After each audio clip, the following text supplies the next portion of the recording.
America, welcome into the Business Pulse. I'm Chuck Barham, joined by Rod Martin and Dean Owen, and we are brought to you by the Freedom Chamber online at freedomchamber.net, the Pro-American Business Network. I feel like I haven't been with you guys for at least, 2 weeks now? Seems like we've been on a vacation. It's good to have the tribe back together. So as we begin the show, let's talk about it. Government shutdown. We're at day 22. Really hasn't affected my world, my green pasture out here in the dumpster fire that's Illinois. How about you, Rod?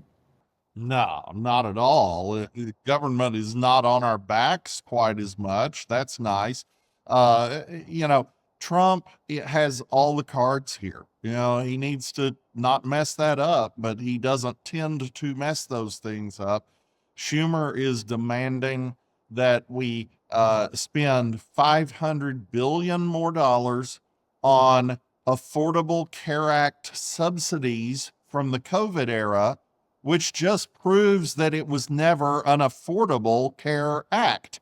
And he also wants $1 trillion to give Medicaid to illegal aliens. And none of this is popular. I mean, maybe the ACA stuff a little bit, but what would be more popular is getting rid of the problem, which is the ACA. And simultaneously, everything they're trying to do with the $1 trillion is illegal, but they're laundering that money through state governments, such as the one in Sacramento, in a way where it's technically legal. And the state of California has made its healthcare system completely dependent on this fraud. So that's a big part of why they are doing something completely unreasonable here. And I stress it is unreasonable. People are against the shutdown. People are against the things the Democrats are trying to do. But above all, no party has ever voted against a clean continuing resolution, which just continues government spending long enough to negotiate until now. Only the Democrats, only now. And that's not going to play well for them. And Trump is not going to cave. They keep doubling and tripling and quadrupling down. What's their end game? Because Trump is not going to give them what they want. When are they finally going to bend, so to speak? Well, I think they will. They are hoping that some things happen that actually do put people in a pinch. For instance, I saw a post by Sarah Huckabee in Arkansas saying that, in 12 days or whatever the number was, SNAP benefits are going to be unfunded. So they're hoping to use something like that to get people to blame the president. But that's a losing proposition. Even if they're successful with it, as long as he doesn't cave, he wins. And people's memories of these kinds of things are short. I remember after the shutdown in 2018, 2019, by halfway through the year, nobody even remembered it had happened. So I think this is a mistake, and I know they need to show strength, but this is a dumb way to do it. Yeah, it Probably is. some of the best analysis I've heard is, Schumer knows he's in a bad spot. They know they're in a tough spot, but he's worried about being primaried by AOC. And if he doesn't, if they give anything, then he's going to get primary. So he's putting himself above party, above politics, above the country. And so the way this ends is eventually he goes to 5 or 6 or however many he needs, a very, very safe seats, and says, hey, I need you to take one on the chin for me. I need you to vote yes. I'm not going to. You got to do it in a way it doesn't look like I've asked you to do this, but this is how we get out of it. And eventually, when the pain gets bad enough, they will move. I listened to a guy named Larry Wingate. He calls himself the world's first irritational speaker. He talks about you don't move until you get uncomfortable enough. So I'm sitting in a pretty careful chair. If you sit in the same spot long enough, your butt will hurt a little bit, you'll move. But you don't hurt until you don't move until you hurt enough. Now, where is that line in the sand? That's an unknown. But I think Trump's going to find it. Absolutely, he will. Absolutely will. So we'll check in with that topic next week. If Illinois could say, "Hey, Illinois, hold my beer," and Chicago would say, "Hey, hold my beverage," even more because it's bigger and deeper and colder than yours. Listen to this, Brandon Johnson. This just happened this morning. Brandon Johnson has proposed in the city of Chicago to help get rid of some of the deficit that they have, which is huge amounts. I have no idea how they're going to do it. He's proposed a $21 monthly fee per employee for companies that have over 100 workers. So how's that work out for you in the business world that is Illinois? Rod, I think, moving trucks will be coming from the north at a bigger rate than they already are. Yeah, it's the Florida Full Employment Act, and we're really grateful to our blue state friends for running off everybody who could possibly pay their exorbitant taxes. And you see, Texas is getting a ton of that. Texas has Tesla now and SpaceX and countless other Silicon Valley businesses that never thought they would leave.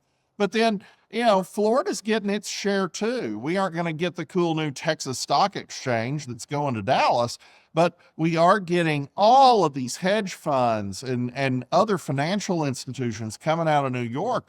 They're just going to accelerate their flight if we actually elect this communist mayor of New York. There's no way that doesn't happen. So premises considered, on behalf of Florida, Texas, and the rest of the red states, we are very, very grateful for our Democratic friends absolutely shooting their own feet off. Several years ago, it's been probably a decade or more, Illinois did something similar. It wasn't an employee tax, but it was just a radical tax increase on business owners and businesses. And of course, I'm just across the river from Metropolis, Illinois. So I have lots and lots of Illinois clients, lots of friends and business associates and all that stuff. And I had probably 40 different businesses call my firm and talk about relocating to Kentucky because it was just across the river. It was a short location. And they were very, very interested. Unfortunately, they figured out that about 80 miles south of us is a no income tax state. So they ended up relocating to Tennessee. And now Kentucky's moving to become a more business friendly state. And we're making strides and our legislature's doing good stuff. It's just, but who in their right mind does not think that if the legislature there does something, the society and the people impacted will not move. Every time we have a tax increase in this country, I get massive number of people calling me for tax planning. So they don't pay the higher tax rates. They just get more involved with tax planning. Now that we have lower tax rates, there's not as much demand for tax planning. So that's what these idiot politicians do not understand, is that when they act, there will be a counteract. And you've got to anticipate that people are not robots. People are not static. If you can't say, I've got X number of businesses with over 100 employees, there's this many employees, $21 a day equals this much revenue. No, because you're going to lose your base. And when you lose the base, let me ask you a question, Dean, as a CPA, could you see businesses, if this does pass, could you see businesses branching off with different LLCs to, shell employees at 99 and this one's at 99? Could you do that? Absolutely. Absolutely. Between my different companies, I've got over 50 employees. I have 3 different companies and 3 different structures so that I'd stay under some certain federal limits and reporting that I would have to do if I was over 50. Because I believe there was some of that during COVID when they were trying to lock down. You have this many employees, they all have to be vaccinated. And I know a lot of businesses said, well, screw you, we're going to do an LLC and break off that. So that could potentially be done here in Chicago as well. It could. And then there's other ways if you figure out how do you take a division of your company, spin it off into a totally different company, or contract workers so that they're not employees. There's gobs and gobs of ways to run jobs off with excess taxation. Absolutely. And you spoke about Illinois. I'm sure crossing the border, you see people filling up at the pump in Kentucky based upon Illinois' taxes. Nationally, gas, as we've talked about, I believe in episode 1, that we should start to see gas prices drop sometime in the fall. Well, nationally, they're around $3 a gallon. We have not seen that since May of 2021. And I believe it could be south of $2 sometime Q2 of next year. I welcome your thoughts on that, Rod. No, I completely agree. What we're doing is we're having an energy renaissance, and it's not just a short-term thing. America peaked its production in the late 40s, and then we were a net importer for decades after that, and nobody really believed we were ever going to be anything else. And people largely believed in peak oil, which was always stupid, by the way. And for a very simple reason, when prices elevate, it incentivizes people to come in and do creative things to bring prices down. And that's exactly what happened. We hit 147.50 per barrel on Brent crude, and all of a sudden you get the fracking revolution. We are now producing more than 3 times as much oil in the United States as we did in 2007. It's absolutely extraordinary. It's unprecedented in the history of the world. And we're only growing from here. The big bottleneck for us is pipeline capacity. That's getting addressed. We're seeing refineries and LNG terminals built. That's getting addressed. We will soon be supplying not just most of our own needs, but most of Europe's and parts of Asia's as well. And energy is not just about what do you pay at the pump. That's part of it. That's what affects families. But if you don't have cheap, affordable, or readily available energy, you don't have a free country. You don't have an economy that Right. works. How many people will this revolution lift out of poverty because now there will be cheap, abundant energy that's available out the world? You know, how many of our enemies, namely Russia, are now not going to be able to compete because it looks like they're going into a deficit on their energy production? And you know, if we get Russia into a deficit position on their energy, or either because Ukraine's bombed their facilities or the price gets low enough, Russia cannot afford to execute this war. And that's how Donald Trump stops the ninth war. Do you Potentially think that's the ninth month. Achilles that he's waiting on for Russia to go belly up in the energy market, that will finally bend Putin to say, okay, look, we've had enough. We need to go that route? That's exactly half of the strategy. Yes. Okay. We're As a cutting businessman, off. that's I'm sorry, Dean. Go ahead. as a business owner, that's what, as a business person, a business strategist, that's exactly what I would do. And he's a whole lot better businessman than I am. Well, look, Absolutely. this is what Reagan did to the Soviets in the mid 80s, you know, in collusion with the Saudis. You know, if you cut the price of oil sufficiently, the Russian federal budget runs on energy profits. And so we are smashing that. We are on the brink of cutting off what remains of their buyers. India is about to come around. We'll see about China, but that's part of the maneuvering going on right now. But the other half, of course, is Ukraine is blowing the crud out of Russian supply. They're blowing up refineries. They're blowing up pipelines. They're blowing up terminals. And, you know, as of the beginning of the month, they had already destroyed 17% of Russian production capacity. It's only going to grow from there. And that's what the Tomahawks are about. It's not about, you know, shooting at the Kremlin. It's about finishing what remains of the Russian oil industry. And you'll notice Trump isn't doing it all at once, but he's holding that threat out there, hoping that the carrot and the stick collectively will get Putin to really negotiate. Based on what we just saw canceling the meeting in Budapest, that may not happen soon, but that's where we're headed. Absolutely. Appreciate your guys' insight on that. If you're a business owner and you're marketing in the business world, hang on. Marnie Bowles from America's Digital Solutions will join us after the break. And before we do that, Dean, where can people find you online? OwenCPA.com, jump online. There's a landing page, get on a newsletter, connect with my team, see what we can do to help. The conversation friendship is always free.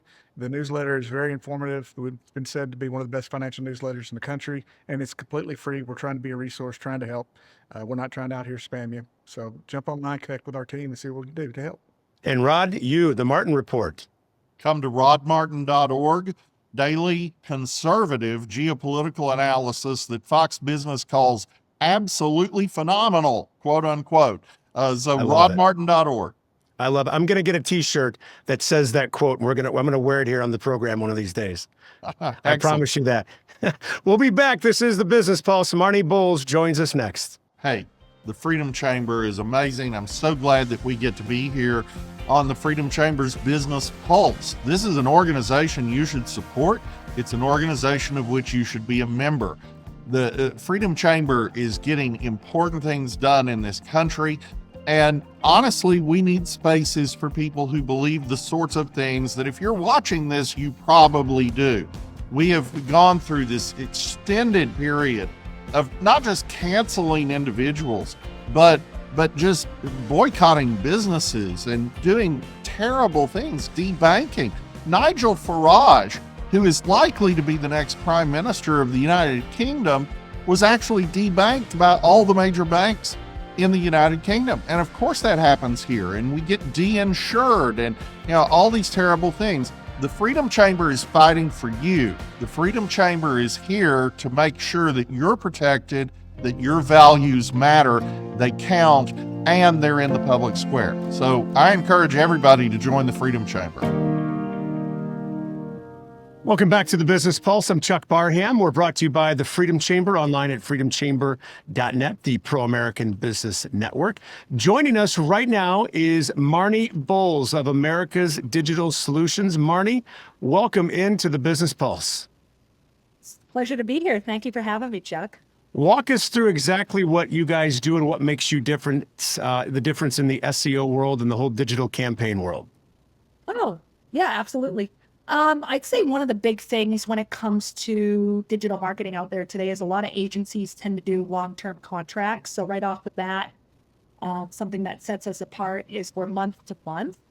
And also we have a network as far as SEO of over 40,000 users, over 50,000 websites, and 5 million backlinks. And so it's very hard to get backlinks. Businesses have a hard time acquiring them. And so the heavy lifting that we can do is when a business starts with us versus it taking 6 or 9 months to get backlinks, our backlinks will go up, Chuck, between 48 to 72 hours. Now, to us, people that may not be in the tech savvy world, as a business owner, describe what a backlink is, and maybe Rod knows, maybe Dean knows, I know, but I want to make sure our audience knows. Yeah, it's literally a link from one website to another. So if ESPN has a backlink to the Dodgers, or a business site has a backlink to the LA Times or the New York Post, that's a backlink. If it's coming from your website and going out, it's an outbound link. If it's coming into your site, it's an inbound link. Gotcha. So we literally have a network of over 5 million backlinks, but because of what Google and these search engines are looking for online advertising and to get sites ranking, it's really based on relevancy. So a plumber is getting backlinks from other guys in the trade. If you're in the medical field and you want a drug rehab center, you're getting, backlinks from other medical-based businesses. So, yeah. Gotcha. And if I wanted to do business with you, what's one of the first steps? And Rod and Dean, chime in here if you've got questions, because this side of the tech world just amazes me how it expands each and every day as it grows, as the web grows. Yeah. So you're saying if someone wanted to do business with me, what's the first step? Yeah, I mean, what's the first step you walk through? It's Chuck's Tie Store in, say, Rockford, Illinois. What are you going to walk me through? First step, we'll kind of run a diagnostic on the website, and then we have some pretty fancy, expensive tools where we can kind of look under the hood of a website, and then we'll do a market analysis, because the key to SEO and really any online advertising is what do you do and where do you do it? If you're an e-commerce company, of course, you might be going nationwide. If you're a travel company, you're selling widgets. But for a lot of service-based businesses, it's what do you do and where do you do it? And so we always like to take a look at the market and ensure there's, proper and good search volume, and that folks are actually looking for it, right? We've had a lot of folks come to us over the years, Chuck, and they go, well, I want to rank for best commercial roofing in Northport, Washington. Well, the population of Northport's 200 people. There's no one searching for that keyword phrase. So it's our job to be a good steward of a client's budget and a company's budget to say, hey, well, you can go after that, but even if you rank for it, no one's typing it in, right? So kind of keeping a client in between the bumpers based on a market analysis. What kind of clients would best be served by what you do? Anyone in the medical field. We work with a lot of lawyers, doctors, dentists. I personally have worked with over 175 drug treatment facilities. Kind of have a passion for working with those. Plumbers, roofers, electricians, home inspectors. Really during COVID, guys in the trades, a lot of people were fixing up their house and they weren't traveling and they were investing money in fixing their roof and doing all that type of thing. Anyone who has a website, Chuck knows a particular client of mine who's actually in the current administration. That's an oddball. That's not common, what we'll come across. Service-based businesses, law, medical, security, biohazard, CPA, nutrition, fitness, a t-shirt company, things like that. They do a lot of that on social media. You know what I mean? And we'll work with that. But yeah, traditional service-based businesses, a lot of people, they tend to pick up their cell phone and they do a search and they're looking for you. So exactly the kind of people who need an expert because they probably don't know what they need to do. Yeah, they should be busy running their business. If it's, a lot of the law firms we work with, these guys are in court or they're in trial. Or if it's a roofer, I just got off the phone with a roofer here in Melbourne, Florida, and he's pumped. He's up on a roof. He's bidding out jobs. They don't have time to do that. And so, a lot of companies, it's tough and unfortunate is they'll have a website built and come to find out years down the road or months down the road, they think they own it. And that digital marketing company will hold them hostage. And so they want to leave. And when they go to sever the relationship, they go, you don't own the website. So we don't do that. We need to make sure that a client owns every aspect of their website. And so when they want to market with us, like you said, that they can stay busy in the ops and day-to-day side of their company. You know what I mean? Yeah. That's what they want to do. Well, most business owners don't want to deal with the marketing. They just want their phones to ring. They want sales. Right. And so, yeah, we're big on transparency. And Chuck knows this, but we have a client where they have a dashboard where they can kind of see everything, like a bank account. They have 24/7 access to it. That's also something, Chuck, that absolutely sets us apart. A lot of agencies just don't offer that, unfortunately. Yeah, we did a deep dive with Marnie on her business when she's gone to this new transition of it, and the things that she can do and the transparency to me is key because there's a lot of grifters out there in the digital world that'll take your money and run as you're doing pay for clicks. And, you want to be the best in the SEO world. And there's just a lot of bad actors. And I can tell you the Freedom Chamber has done business with Marnie. Our digital marketing company, 13 Stripes Digital Media, is currently doing business. And if you own a business, I highly recommend you get with Marnie here, and you can find her online at americasdigitalsolutions.com. Dean, you had a question to ask. Go ahead, bud. Yeah, I was going to, how did you get into this? Tell us a little bit about Marnie. Tell us a little bit about you. Yeah, my bachelor's was in communications, and I had left the sales job. I was selling like Xerox, like Robert Kiyosaki, like Xerox, big box machines, going around hospitals and schools and all that. And I had gone to a networking event. I was just out of college. And I've worked all through college, but I was in recreation and a family-owned business. And I said, I think I want to kind of get into sales, And so I go to a networking event in Portland, Maine. It's 2009. And a gentleman I met there owned a pub restaurant in Portland. He said, hey, I own a business center. Why don't you come in if you're looking for something different? And let's, see if, we have something you're interested in. So anyways, there was a secretarial job. And so he puts me with his business partner. So I sit down. He says, yeah, do you want to be a receptionist? I said, no. What do you do? He says, I do SEO. I said, what's that? He goes, when you type something into the internet, it's on page one. I go, yeah. He goes, that's it. I said, well, how do I do that? And so I just started hitting the phones, just calling businesses. One of my first calls in 2009, I got a hold of the vice president of marketing at JCPenney. It was just a different time where companies, you could get right to a C-level person. That's how new and different SEO was. And now there's a team of 150 people in these larger companies where you don't go, you're working with small to medium-sized companies, which I enjoyed more. That's what America was founded on. You know what I mean? It's just small business owner out there. But yeah, I just got into it that way. It was through happenstance. And I love it. I never looked back. That's the American dream right there. Marnie, we're wrapping up here. Where can people find you? How can they do business with you? How can they get in touch with you? Yeah, absolutely. We're on Facebook at America's Digital Solutions. You can also find us on X and Instagram as well. And go to our website, americasdigitalsolutions.com.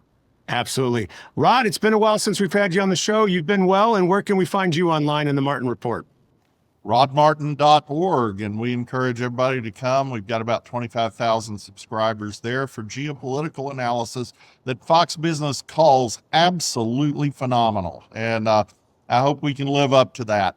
And of course, on X, we have another 275,000 followers. There's a reason. Absolutely. And I can give the 2 thumbs up from the Barham Ranch over here at the Freedom Chamber that the Martin Report is a must read. I get pinged at least once or twice a day, and I appreciate it, Rod. Dean, your report, where can people find you, Mr. Owen? OwenCPA.com. Jump online. There's a landing page. Get on the newsletter. We put out some really good information. Tuesdays for individuals, Wednesdays for business owners. And it's not sales. It's not spam. It's what action items can you take or need to be thinking about today to make your life a little bit better, pay a little bit less tax, and disinherit the government and not your kids. Absolutely. Amen. The American dream is live and well inside the Freedom Chamber. You own a business. You're watching this right now. You know somebody that owns a business. They need to get inside the Freedom Chamber and join us at freedomchamber.net, the Pro-American Business Network. This has been the Business Pulse. My name is Dean Owen. I'm a CPA. I have a master's degree in taxation and a personal financial specialist. Tax laws are always changing. That's why you need a tax strategist, not just a tax preparer. You need someone to help you pay the least amount of tax legally, because if your business and retirement tax planning is not tax smart, it's probably tax dumb. Let's fix that today. Call me. Let's disinherit the government and not your kids. That's what my team and I do. This is who we are. I'm a combat veteran, unapologetically American, unapologetically pro-God, pro-life, and pro-Second Amendment. If those are the values you seek in a tax and money advisor, call us. Again, let's disinherit the government and not your kids. We're not afraid to share our values, and we share them with you.